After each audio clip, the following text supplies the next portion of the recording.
Chapitre 9. L'astéroïde qui n'existait pas.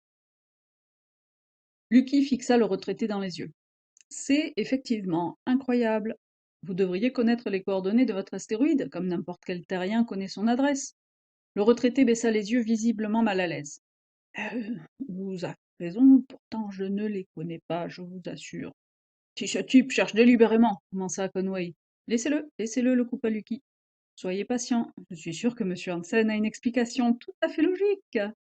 Ils attendirent que le retraité prenne parole. Les coordonnées d'un astéroïde sont principalement définies par les éléments orbitaux qui incluent les paramètres tels que l'inclinaison, l'excentricité, la demi-grand axe, l'anomalie moyenne et la longitude du nœud ascendant. Ces éléments permettent de décrire son orbite autour du Soleil. Par ailleurs, la position de l'astéroïde peut être exprimée en coordonnées célestes, droit ascensionnel et déclinaison, qui le localisent dans le ciel à un moment donné. Les coordonnées du corps céleste dans la galaxie jouent le même rôle que la latitude et la longitude sur une planète. Mais les corps étant en mouvement constant, la dimension temporelle doit s'ajouter au calcul. Le Centre des planètes mineures publie des circulaires électroniques, Minor Planet Electronic Circular, MPCEC, consacrés aux petits corps du système solaire. Les mises à jour quotidiennes des MPCEC, publiées chaque jour, contiennent les nouvelles identifications et les orbites calculées au cours des dernières 24 heures. Ces réflexions durent traverser l'esprit du retraité pendant cette fraction de seconde interminable, sous le regard intense des trois membres du conseil. Hansen finit par parler. Oui, je pense avoir une explication. On vous écoute, dit Lucky. Jamais en 15 ans je n'ai eu besoin de ces coordonnées. Je n'ai pas quitté mon astéroïde depuis plus de 2 ans. Et avant ça, j'allais sur Cérès ou Vesta qu'une ou deux fois par an pour me réapprovisionner. Les distances étaient si petites que je me contentais des données locales du vaisseau, adaptées à mes besoins. Je n'ai jamais eu besoin de me connecter au réseau, et encore moins au MPC. Il marqua une pause. Les astéroïdes orbitent tous autour du Soleil dans la ceinture principale, donc ils suivent globalement le même mouvement circulaire ou elliptique. Leurs périodes orbitales sont proches de celles de Cérès, environ 4,6 ans pour faire le tour du Soleil, car ils sont tous à distance similaire du Soleil. Leur vitesse moyenne est comparable, dans les 17 ou 20 km/h par seconde selon leur orbite. Mon astéroïde étant proche de Cérès avance plus ou moins en même temps que lui. Il peut s'en écarter légèrement selon sa propre orbite et les perturbations gravitationnelles. En 3 jours, un astéroïde proche de Cérès pourrait se décaler de 26 000 à 130 000 km selon la différence de vitesse orbitale. Le mien ne se déplaçait pas à plus de 50 000 km avant mon retour. Mais même autour de Cérès, les astéroïdes sont généralement très éloignés les uns des autres. Bien que cette zone contienne des millions d'astéroïdes, la distance moyenne entre eux est d'environ 1 million de kilomètres. En connaissant ma position de départ, il m'était facile de retrouver et repérer mon astéroïde avec le réseau GPS Lisa et Lucie intégré à mon vaisseau, histoire de trouver la masse la plus proche et de m'y diriger. Je pouvais ajuster ma trajectoire sans jamais avoir besoin du réseau. Il afficha l'écran de son hyperlink, montrant bien qu'il n'avait même pas la configuration nécessaire pour activer le GPS Lisa et Lucie ou la connexion au réseau de l'Empire terrestre. En gros, vous ne pouvez pas retrouver votre astéroïde pour l'instant, observa Lucky. Où avez-vous enregistré ces coordonnées locales avant votre départ? Non, je n'y ai pas pensé. Je suis parti dans l'idée de ne pas revenir, je n'ai pas cherché à anticiper un trajet de retour, admit Hansen dépité. Ça faisait si longtemps que je n'avais pas quitté mon roc, je n'ai pas jugé utile de m'en préoccuper. Pas avant que vous me convoquiez ici, justement. Une question, intervient le docteur Henry qui ajusta l'appli santé de son hyperlink avant de reprendre. Si je ne me trompe pas, monsieur Hansen, quand vous avez acquis votre astéroïde, vous avez dû le déclarer au MPC, non? Oui, mais c'était juste une formalité, admit Hansen. Exact, je ne doute pas, mais grâce à ce document, on devrait pouvoir retrouver les coordonnées de votre astéroïde. Je crains que non, docteur Henry, répondit Hansen après un instant de réflexion. Les actes d'acquisition doivent toujours être quelque part dans un registre de mon bureau, sur mon astéroïde, que j'ai laissé derrière moi. Pour le MPC, leur seul but était d'identifier mon astéroïde en cas de contestation de propriété, rien de plus.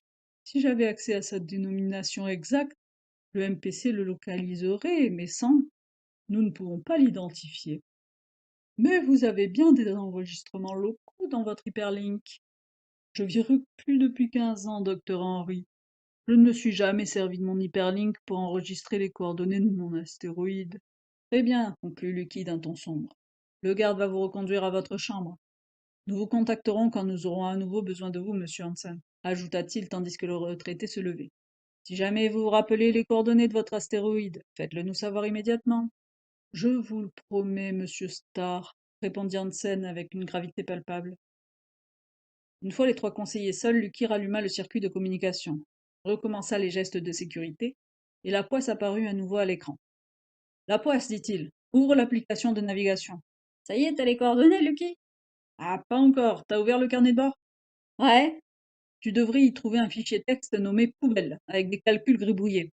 Attends. Ouais, ça y est, je l'ai. Partage-le. Lucky enregistra le fichier dans son hyperlink. Parfait, la poisse. Tu peux le fermer. Écoute-moi bien, ne bouge pas, tu entends, ne bouge pas tant que je ne t'ai pas recontacté. Terminé.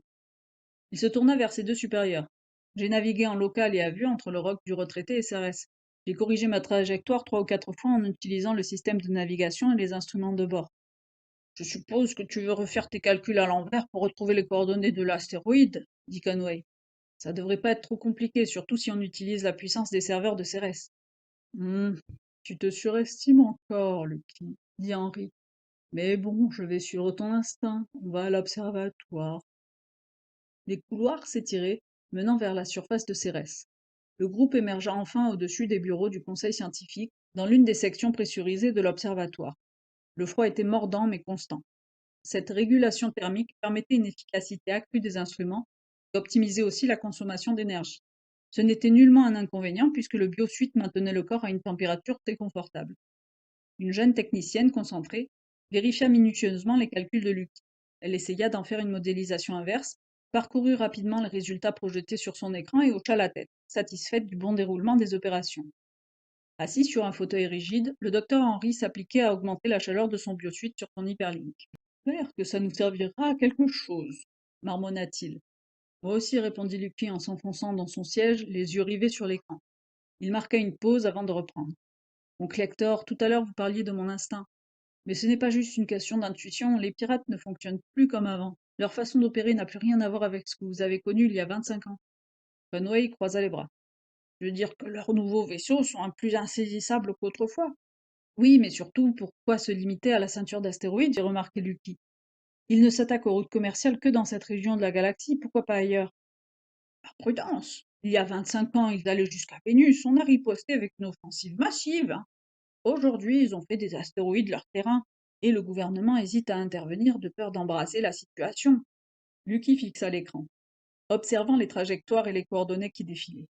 Admettons, mais comment s'approvisionnent-ils? On a toujours pensé que leurs attaques servaient à récupérer des vaisseaux, de la nourriture et du matériel.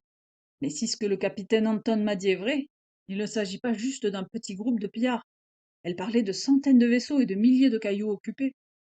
Elle a peut-être exagéré, mais elle n'a montré aucun signe d'inquiétude. Elle a même pris le temps d'organiser un duel en plein espace, sans craindre une intervention des forces gouvernementales. Et Hansen, il a dit que les pirates annexaient tous les cailloux habités par les retraités. Il y en a plusieurs centaines dans la région. Ce qui veut dire qu'on ne parle pas seulement de quelques groupes isolés. Ils possédaient une organisation bien plus complexe qu'on avait imaginé. Alors, je redemande, comment peuvent-ils se débrouiller pour se nourrir? Avec leurs raids qui ont diminué ces 25 dernières années, ça n'a aucun sens. Manu, l'un des pirates, m'a parlé de famille. D'après ce qu'il m'a dit, il est dans l'alimentaire. Donc les pirates ont peut-être leur propre culture de levure. Sur son astéroïde, Hansen avait des aliments à base de levure, mais je connais la différence. Celle qu'ils utilisent, c'est pas de la levure de Vénus. Conway se frotta le menton pensif. Tu penses qu'ils cultivent ça dans des fermes clandestines, sur des astéroïdes? Ils extraient du CO2 des roches calcaires et l'eau et l'oxygène proviennent des ceinturiens. Ou ils auraient peut-être même leur propre extracteur, c'est ça? Lucky renchérit. Leurs équipements viennent probablement de Sirius, en plus des butins de leurs raids. Ces raids leur amènent surtout des nouvelles recrues et des ressources occasionnelles. Je parie que Sirius finance et soutient leur expansion. Il rassemble les mécontents de l'Empire terrestre, et si on ne fait rien, il risque de constituer un gouvernement indépendant capable de nous défier. Ces pirates ne se contenteront pas de briser les systèmes commerciaux. Il faut agir rapidement, sinon il sera trop tard. Les leaders, ces capitaines Anton en tout genre, sont affamés de pouvoir et prêts à livrer une partie de l'Empire terrestre à Sirius à condition de pouvoir se partager l'autre moitié. Le docteur Conway intervient. On ne peut pas convaincre les gouvernements avec si peu de preuves. Tu sais aussi bien que moi que le Conseil est limité dans ses actions. Nous n'avons pas de flotte armée. Et sans plus de données concrètes, Lucky continua. Je sais. C'est pour ça qu'on a besoin de plus de renseignements. Si on peut localiser leur base principale, si on capture leur leader, si on dénonce les ingérences de Sirius avant qu'elles ne deviennent trop importantes, euh, oui, je suis sûr qu'on pourrait étouffer ce mouvement avant qu'il prenne trop d'ampleur. Le pirate lambda n'a pas conscience, lui, qu'il est manipulé par Sirius. Ils ne sont pas en colère contre la Terre, mais contre la bureaucratie, contre la hiérarchie. Ils sont séduits par une vie différente. Mais dès qu'ils sauront que leurs leaders les ont trahis pour des Syraliens, ils se retourneront contre eux. Lucky interrompit son exposé quand la technicienne s'approcha, l'hologramme du système alentour de Cérès en main. Vous êtes sûr des coordonnées que vous avez données demanda-t-elle. Absolument, répondit Lucky. Pourquoi? C'est très étrange, dit la technicienne en secouant la tête. Selon mes calculs, votre astéroïde devrait être dans une lacune de Kirkwood. Même en tenant compte d'une dérive raisonnable et en croisant les données du MPC, c'est impossible. Lucky fronça les sourcils. Elle avait raison. Il était effectivement impossible de trouver des astéroïdes non répertoriés au MPC, le centre des planètes mineures, dans une lacune de Kirkwood. Les lacunes de Kirkwood sont des zones vides dans la ceinture d'astéroïdes, créées par les résonances gravitationnelles avec Jupiter qui perturbent les orbites des astéroïdes et les éjectent progressivement. Cérès orbite à peu près 3 unités astronomiques, c'est-à-dire 3 fois la distance Terre-Soleil. Elle se trouve à la limite d'une de ces lacunes, et elle est liée à une résonance gravitationnelle de 3,1 avec Jupiter. Ça signifie qu'un astéroïde qui orbite autour du Soleil à 3 distances Terre-Soleil fait 3 fois l'orbite alors que Jupiter n'en fait qu'une. Cette interaction gravitationnelle régulière perturbe l'orbite des astéroïdes, le rendant instable, et finit par l'éjecter de la zone. Donc la région en dessous de Cérès est pratiquement vide d'astéroïdes.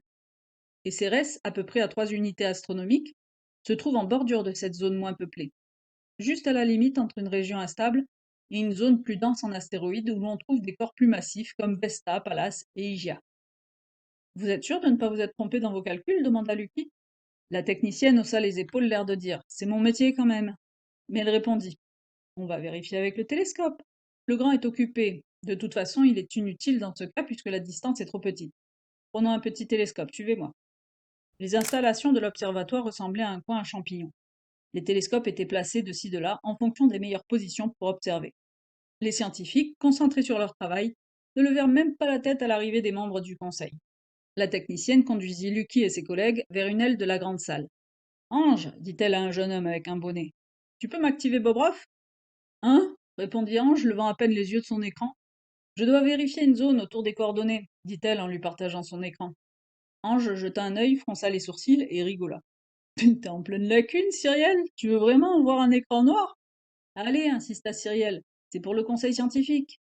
Ah, alors dans ce cas, montrons-leur la zone pleine de rien, répondit Ange en se rendant compte de la présence de ses invités. Ça sera pas long.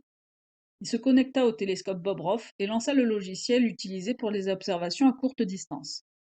On pouvait apercevoir dans un coin de l'écran la coupole du télescope s'ouvrir et s'ajuster en direct. Et l'œil géant de Bob Roth se souleva et scruta les cieux. Ange expliqua.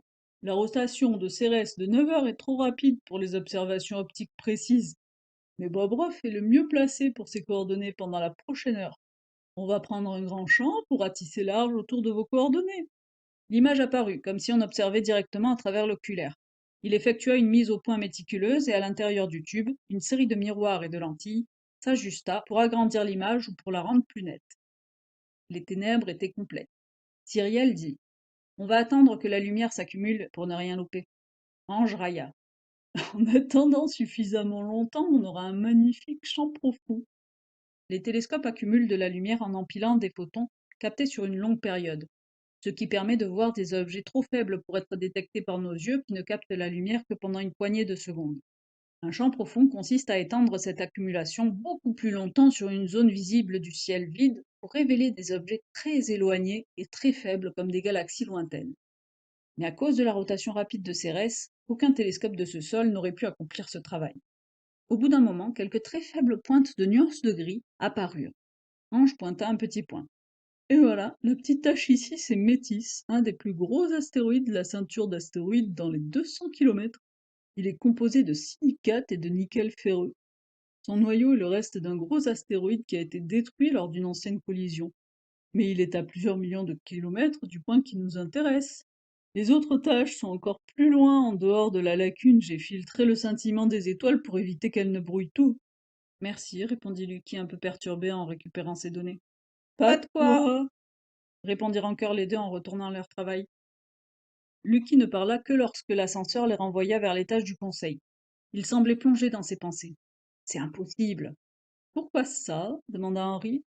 Les chiffres sont faux, c'est tout. Mais comment j'aurais pu arriver jusqu'à Cérès alors? Peut-être qu'un chiffre s'est glissé par erreur et que tu n'as pas noté tous les ajustements. Mais c'est impossible, répéta Lucky, je n'ai pas. Attendez, dans Galaxie. Il pâlit. Qu'est-ce qui se passe, Lucky? Tout s'éclaire par l'espace, je comprends enfin. Oh là là, j'ai fait une grosse erreur. Les ingérences ne sont pas du tout minimes, elles sont déjà bien entamées. J'espère qu'il n'est pas trop tard, je les ai encore sous-estimées. La porte de l'ascenseur s'ouvrit et Lucky s'élança dans le couloir à grande foulée. Conway le rattrapa, attrapant son bras pour le faire pivoter. Qu'est-ce qui te prend? Je dois y aller, ne me retenez pas. Si je ne reviens pas, pour l'amour de la Terre, faites pression sur le gouvernement pour qu'il prenne des mesures drastiques. Si on n'agit pas rapidement, les pirates auront pris le contrôle du système dans moins d'un an, peut-être même plus tôt. Pourquoi? Demanda vivement Conway. Parce que tu n'as pas réussi à localiser un astéroïde? Exactement, conclut Lucky.